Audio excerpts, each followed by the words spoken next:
starting off over there on the right-hand side, friends, what I am seeing is called an okapi. Now, the okapi, despite having stripes that do look a little similar to a zebra, they are actually one of the last known living relatives of the giraffe family. Now, they are also going to have prehensile tongues, just like us humans do, and friends, look closely over there on the left-hand side. It is blending in very well, but next to those rocks over there, we are seeing a black rhino. Now, unfortunately, friends, black rhinos are endangered, and there's only about 5,000 of them left in the entire world today, as they're heavily poached for their horns. Now, over there on the left-hand side, we are seeing what's called some bongo. Now, the bongo are known as the ghost of the forest, as they are. Curve over there, we are seeing some Nile hippopotamus. Now, a group of hippos is called a bloat. B-L-O-A-T, bloat. And those guys can hold their breath for about 8 minutes at a time before they have to come back up for air. Now, over here on the right-hand side as well, we are seeing some pink-backed pelicans. Now, pink-backed pelicans do get their name from the beautiful pink coloration that is seen on their back, just under their wings. Now, when it is mating season for them, that color is going to get brighter, and that is to let other mates know that they are looking to, well, mate. And those guys do mate for life. Now, as symbols of love and affection, those guys will give each other styles. Now, those guys can grow up to 20 feet long. Friends, 20 feet long is about as tall as an adult giraffe, just for some comparison. Now, the baobab tree is quite special and quite unique. Now, that tree has also been nicknamed the Tree of Life.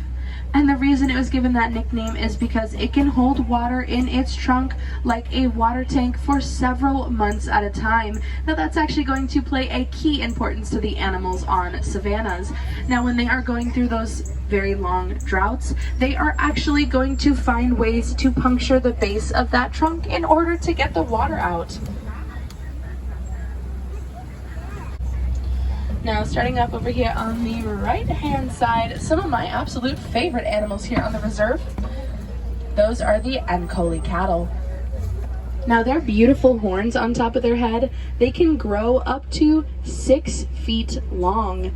Now, they also have a honeycomb-like structure on the inside with blood vessels down at the bottom, and that is going to help them regulate their blood flow to help keep them cool. Now, those guys were also believed to date back over 6,000 years ago. Friends, those guys were depicted on Egyptian hieroglyphics, and they were often seen as a symbol of wealth. My friends, look closely over here on the left-hand side, just on the base of the ground there next to the trees. We are seeing some African wild dogs, also known as the painted dog. Now, the reason they were given the nickname painted dog is because of their beautiful, unique coats that look like they were painted on. Now, for those guys, every single morning, every member of the pack must greet one another, or else they will not continue on with their day. Now, over here on the left, we are seeing some sable antelope. Now, the sable antelope are the official emblem here at Harambe's Wildlife Reserve, and those guys are known for being quite brave. Most antelopes, when given the choice of fight or flight, they will choose flight. Not those guys, they're gonna choose fight. They will use those beautiful horns on top of their head to try to push off any predators that try to jump on their backs. And what we are seeing all around us here on the left side, those are called termite mounds. Now, termite mounds are made up of animal dung and spit, and they are as solid as concrete. Now, often the animals on savannas are going to use those kind of like a back scratcher. Now, I'm also seeing over here on the right-hand side a Hartman's mountain zebra. Now, a group of zebras is called a dazzle. And zebras, much like how we have our own unique fingerprints, those guys are going to have their own unique stripe patterns. Now, one of the ways we can actually tell those are Hartman's mountain zebra is based off of their stripe patterns. Now, you'll notice that closer to their head, at the base of their neck, those stripes are going to be a lot smaller, thinner, and closer together. Now, towards their bottoms, those stripes are going to get a lot bigger and wider. Like I said, that's how we know those are Hartman's mountain zebras.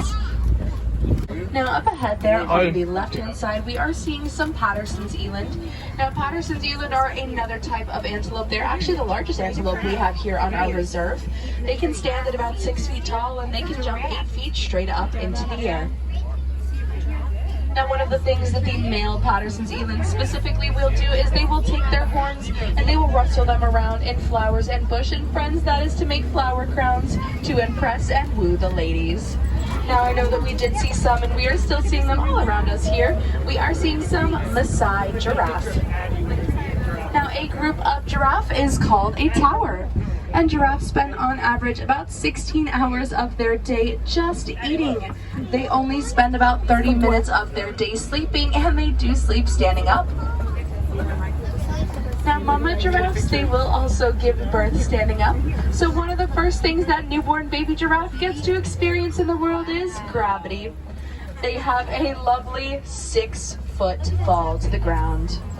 Now, even though they do have quite that big fall, friends, they are able to stand and run around just 30 minutes after being born. How incredible is that?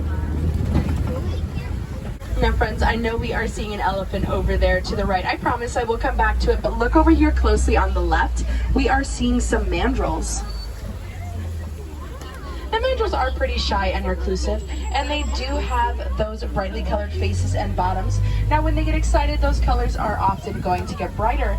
That's actually how they determine who the dominant male of their group is. That's going to be whoever has those brighter colors. Now, like I said, friends, we are seeing an elephant over there. Now, that is an African elephant. Now, we know that is an African elephant because, well, we are in Africa after all. And if you look closely at their ear shape, it's actually going to be shaped like the continent of Africa. Now, that flapping motion that you're actually seeing them do with their ears, that is going to help cool them down. Almost 15 degrees cooler, in fact, friends. I guess you could say they have their own built-in ear conditioning. Thank you for the pity laughs. Now, elephants do belong to a matriarchal society. Now, what that's going to mean quite simply is they are female dominated, and they will always have a female in power. Now, typically once the males are of maturity age, they're going to kind of go off and they're going to form their own herd. Now, that herd is called a bachelor. Now, friends, I am seeing some more of those baobab trees here around us. And if you actually look at this baobab tree here on the right-hand side, remember how I was talking that animals would puncture the base? You can actually see some of those puncture marks in the tree.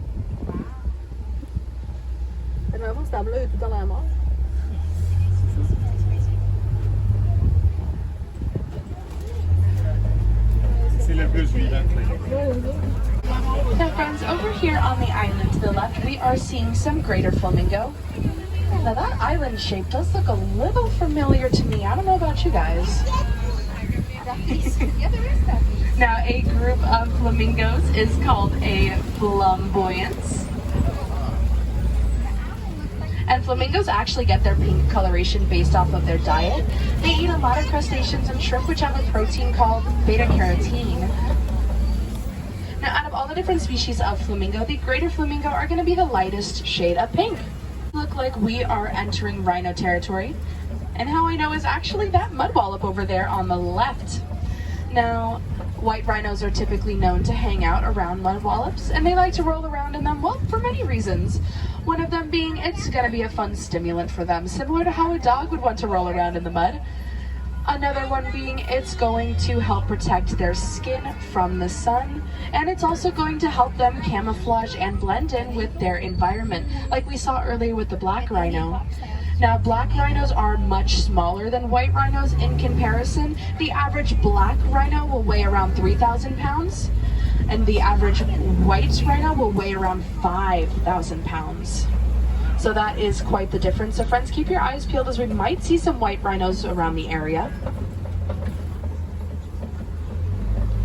Now, friends, look really closely here on the left-hand side, just walking along the tree line towards the back over there, we are seeing a cheetah. And over there on the right, friends, one of those white rhino I was talking about earlier.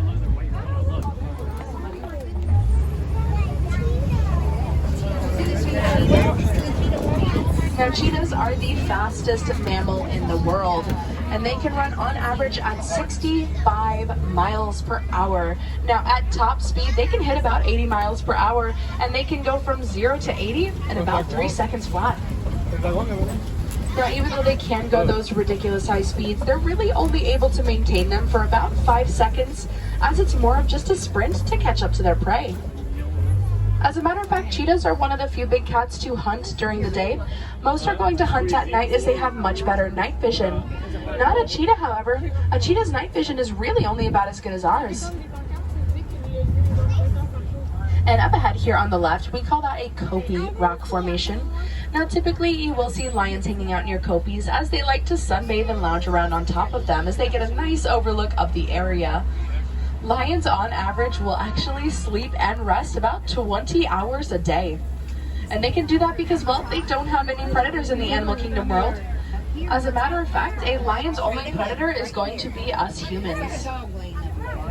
And it looks like over there on the left, we have a male lion snoozing and lounging around. Now in Swahili, the word Simba does mean lion. And a group of lions is called a pride. Now in case you did miss it, friends, over there on the right hand side, we are seeing a crash of white rhino. Now a group of rhino is called a crash, like I said, as they do not have very good eyesight and they are known for crashing into things or even each other. Now it looks like we also have a beautiful lioness over there as well. Now typically in the pride, it is the lioness that will do most of the hunting for the pack, while the male lions, they will stay back and they will look after the cubs. Now friends, over here on the left hand side, look closely, I am seeing some warthogs. Now warthogs are one of the largest burrowing animals, and they will use their front two tusks to help them create those burrows. Now in Swahili, the word Pumbaa, I'm sure you guys have heard that one before. Pumbaa does mean foolish one. However, I don't think those guys are foolish. I think they're actually pretty darn smart. Now they will take burrows created by other animals that they are no longer using, and they are going to use them for themselves. Reduce and reuse, friends. I don't know about you, but I think that sounds pretty smart. Oh my goodness, friends, it looks like the warden got some Nigerian dwarf goats. Now those guys, they are pretty playful in nature, and they will often headbutt each other just as a way of saying hi. Now they also have an incredibly good sense of balance, which is going to help them climb all over the warden's things. Now they also produce a sweet milk that is very high in nutritional value that the warden can use to make things like soaps or even butter.